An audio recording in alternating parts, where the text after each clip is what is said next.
वर्ष का 22वां सामान्य रविवार। संत मार्कुस के अनुसार पवित्र सुसमाचार अध्याय 7 पद संख्याएं 1 से 8, 14 से 15 और 21 से 23 तक। फरीसी और यरूशलेम से आए हुए कई शास्त्री ईसा के पास इकट्ठे हो गए। वे यह देख रहे थे कि उनके शिष्य अशुद्ध यानी बिना धोए हुए हाथों से रोटी खा रहे हैं।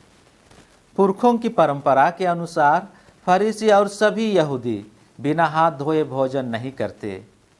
बाजार से लौटकर वे अपने ऊपर पानी छिड़के बिना भोजन नहीं करते और वे बहुत से अन्य परंपरागत रिवाजों का पालन करते हैं, जैसे प्यालों, सुराहियों और कांसे के बर्तनों का शुद्धिकरण। इसलिए फरीसियों और शास्त्रियों ने ईसा से पूछा, आपके शिष्य पुरखों की परंपरा के अनुसार क्यों नहीं चलते? वे क्यों अशुद्ध हाथों से रोटी खाते हैं?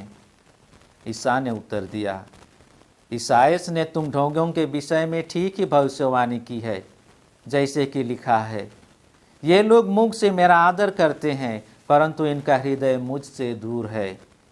ये व्यर्थ ही मेरी पूजा करते हैं और जो शिक्षा देते हैं वे हैं मनुष्य के बनाए हुए नियम मात्र। तुम लोग मनुष्य की चलाई हुई परंपरा बनाए रखने के लिए ईश्वर की आज्ञा टाल देते हो। ईसा ने बाद में लोगों को फिर अपने पास बुलाया और कहा, तुम लोग सब के सब मेरी बात सुनो और समझो। कहीं ऐसा कुछ भी नहीं है जो बाहर से मनुष्य में प्रवेश कर उसे अशुद्ध कर दे, बल्कि जो मनुष्य में से निकलता है वही उसे अशुद्ध कर देता है। क्योंकि बुरे विचार भीतर से ही अर्थात मनुष्य के मन से निकलते हैं। व्यभिचार, चोरी, हत्या, परगमन, लोभ, विद्वेष, छल कपट, लंपटता, ईर्ष्या, झूठी निंदा, अहंकार और मूर्खता, ये सब बुराइयां भीतर से निकलती हैं और मनुष्य को अशुद्ध करती हैं। प्रभु का सुसमाचार। ख्रिस्त में मसीही भाइयों बहनों, आज के तीनों पाठ बताते हैं कि सच्चा धर्म केवल नियमों, कानूनों, परंपराओं और अनुष्ठानों का एक बाहरी पालन नहीं है, बल्कि यह ईश्वर के साथ एक प्रेमपूर्ण आज्ञाकारी रिश्ता है, जो उनकी आज्ञाओं का पालन करने, उनकी पूजा करने, अन्य मनुष्यों में उनकी उपस्थिति को पहचानने और उन्हें प्रेमपूर्ण और विनम्र सेवा प्रदान करने में व्यक्त होता है। प्रार्थनाएं, अनुष्ठान, संस्कार और धार्मिक प्रथाएं हमारे दैनिक जीवन में इस सच्चे धर्म का अभ्यास करने के लिए ईश्वर प्रदत्त सहायता है। आज का पहला पाठ बताता है कि धर्म ईश्वर की देखभाल, प्रावधान और सुरक्षा के साथ एक अनुबंधित संबंध है, यानी ईश्वर के साथ जीने की एक आजीवन वादा है, जिसे मूसा के माध्यम से दी गई उनकी आज्ञाओं को ध्यान में रखते हुए बढ़ावा दिया जाता है। परमेश्वर ने इस्राएल को नियम दिया ताकि इस्राएली यहोवा के साथ अपनी वादा या समझौता का पालन कर सकें और अपने चुने हुए लोगों के प्रति उसके प्रेम और निष्ठा के लिए उसे धन्यवाद दे सकें। नियम का उद्देश्य उन्हें एकजुट, पवित्र और बुद्धिमान राष्ट्र बनाए रखना था, जो अपने शक्तिशाली, सुरक्षात्मक एक ईश्वर पर गर्व करते थे। आज का अंतर्भजन भजन संख्या 15 एक ऐसे व्यक्ति का वर्णन करता है जो सच्चे धर्म का पालन करता है, दूसरों के साथ व्यवहार करने में निर्दोष और न्यायप्रिय, विचारशील और ईमानदार है। दूसरे पाठ में संत याकूब ने सच्चे धर्म को ईश्वर के वचन का पालन करने और समुदाय में जरूरतमंदों, गरीबों और कमजोरों की मदद करके उनकी इच्छा पूरी करने के रूप में परिभाषित किया है। वह ईसाइयों को चुनौती देता है कि वे केवल सुनने वाले ही नहीं बल्कि वचन पर चलने वाले बने। ख्रिस्त में मसीही भाइयों बहनों, आज के सुसमाचार में यीशु सच्चे धर्म का वर्णन शुद्ध और पवित्र हृदय से ईश्वर और उसके सभी पुत्र पुत्रियों की सेवा करने के रूप में करते हैं।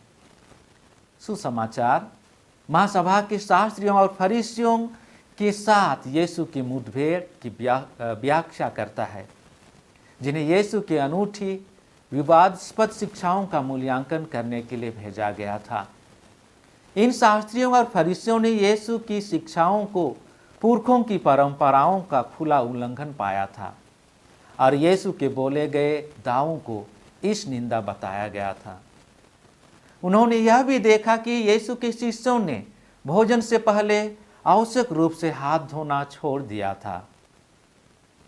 ईसा पूर्व 5वीं शताब्दी में शास्त्रियों ने मूसा के नियम की व्याख्याओं और व्यवहारिक प्रयोग के रूप में मौखिक परंपराओं को जोड़ना शुरू कर दिया था। फरीसियों ने उन्हें देखा और आग्रह किया कि सभी यहूदियों को ऐसा करना चाहिए, लेकिन यह लोगों के जीवन को सुंदर बनाने के बजाय उनके जीवन का भारी बोझ बन गया था। ईश्वर का विधान का मूल उद्देश्य लोगों के दैनिक जीवन को पवित्र करना था, उन्हें जैसा कि ईश्वर पवित्र है बनना था। निर्गमन ग्रंथ अध्याय 19 पद संख्या 6 में हम पाते हैं, आप एक पुरोहित साम्राज्य, एक पवित्र राष्ट्र है। और उनके पड़ोसी गैर यहूदियों के जीवन शैली से अलग जीवन जीना था। यीशु ने इस अवसर का उपयोग उन्हें निम्नलिखित सबक देने के लिए एक शिक्षण योग्य क्षण के रूप में किया और कहा कि हृदय रूपी ईमानदारी, आंतरिक स्वभाव, शुद्धता और पवित्रता बाहरी अनुष्ठानों के पालन से अधिक महत्वपूर्ण है। अपने हृदय को पवित्र रखें, क्योंकि यह पापों, बुराइयों और बुरी आदतों का स्रोत है। परंपराओं और धुलाई अनुष्ठानों का पालन उन आंतरिक प्रेरणाओं और झुकावों को ठीक नहीं करता है जो वास्तव में लोगों को अशुद्ध करते हैं। आंतरिक पवित्रता के बिना बाहरी धर्मनिष्ठा या धार्मिकता पाखंड है या ढोंग है। ख्रिस्त में मसीही भाइयों बहनों, हमें कलीसिया के नियमों और अनुष्ठान प्रथाओं की भावना को सीखने और बनाए रखने की आवश्यकता है।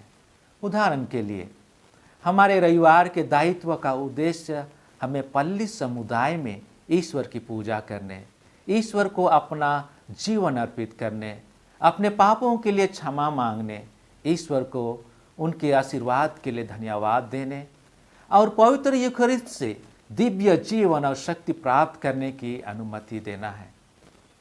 हमारी दैनिक पारिवारिक प्रार्थनाएं ईश्वर को उनके आशीर्वाद के लिए धन्यवाद देने, परिवार की जरूरतों को ईश्वर के सम्मुख प्रस्तुत करने, अपने पापों के लिए क्षमा मांगने, परिवार में एकता और प्रेम की भावना बनाए रखने और ईश्वर के साथ घनिष्ठ संबंध बनाए रखने के लिए हैं।